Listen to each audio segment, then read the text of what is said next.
A phoenix rises. Twinkle Khanna. Bablu Kawat had been an indifferent student at best. He still remembers his science teacher Mrs. Sharma, and the egg incubator that he had made under her supervision. But when Bablu's father died, leaving his mother struggling to support her small family, he dropped out of school to get a job and help her out. He joined a workshop as a busboy, getting tea for the owner. He slowly worked his way up to becoming a welder. Gradually he took over the mortgage of the workshop. After that, he ran the business himself, growing it steadily. Bablu and Gauri had an arranged marriage, after meeting just once, briefly, in the presence of both their families. One morning, Bablu's mother and younger sister, Shalu, were drinking tea. Looking for his wife, Bablu sauntered out to the back porch. He saw Gauri walking hurriedly towards the bathroom, holding a rag in her hand. He came to know from her that women used rags instead of sanitary napkins. That evening on his way back from the workshop, Bablu decided to surprise Gauri with a gift. He went to a small store. The storekeeper quickly wrapped the napkin pack in an old newspaper. Bablu was startled at the exorbitant price, but dutifully paid him 40 rupees.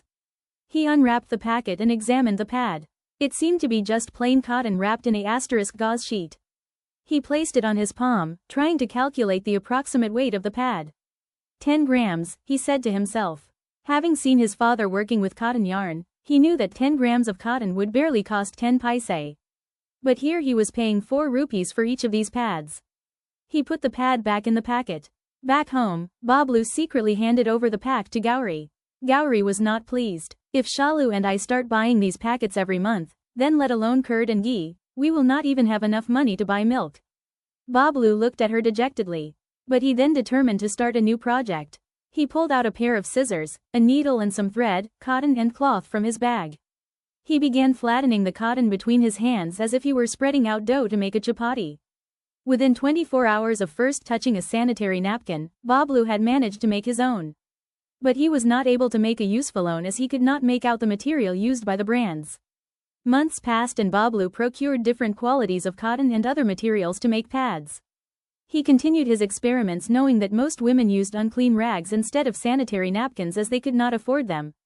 He also knew that this made them prone to disease. No one else appeared to be bothered by this. He looked at the little girls running around the neighborhood.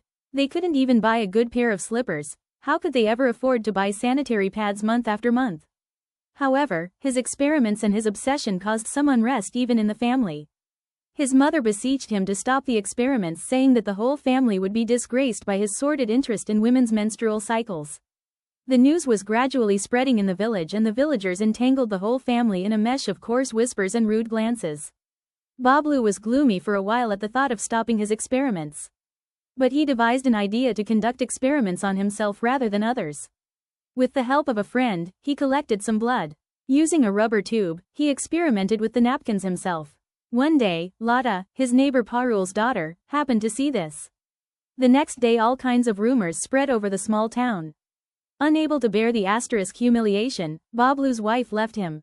She said she would only return when he gave up his madness. His mother too followed suit. He had lost his wife, his family, his friends, and money that he could not afford to waste, all in pursuit of the sanitary pad project.